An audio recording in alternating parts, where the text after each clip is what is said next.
పూర్వం బ్రాహ్మణులు దర్శనం దీనికి కూడా చరిత్ర ఉంది. అయితే మనకు యాదవుల యొక్క పేరు వచ్చింది. అంటే ఎదుగులాకుండా తీసి యయాతి కుమారుడు కనుక యయాతి రాజు కుమారుడు యాదవులని పేరు వచ్చింది. గోడగాస్తంగా గొల్లవారు అని పేరు వచ్చింది.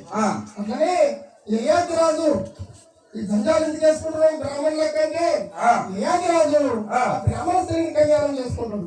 ఏమంటే చుట్టుపక్కల బిడ్డ దేవయాని, ఆ దేవయాన్ని కళ్యాణం చేసుకుంటాడు.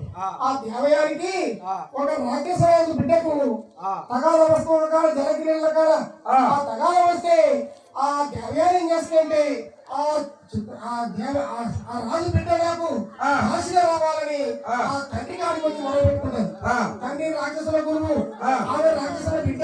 ఆ గురువు చెప్పినట్టు రాక్షసరాజు వినడు. ఇది తన బిడ్డ అయిన శర్మిష్టను ఆ దేవయానికి దాసిగా పంపిస్తాడు. ఆ శుక్రాచార్యుడి బిడ్డ అయినటువంటి శర్మిష్టను ఆ దేవయానికి దాసిగా పంపిస్తాడు. రాక్షసరాజు బిడ్డ అయిన శర్మిష్టను శుక్రాచార్యుడి బిడ్డ అయిన దేవయానికి దాసిగా పంపిస్తాం. దాసిగా పంపిస్తే ఆ దాసిగా పోతుంది.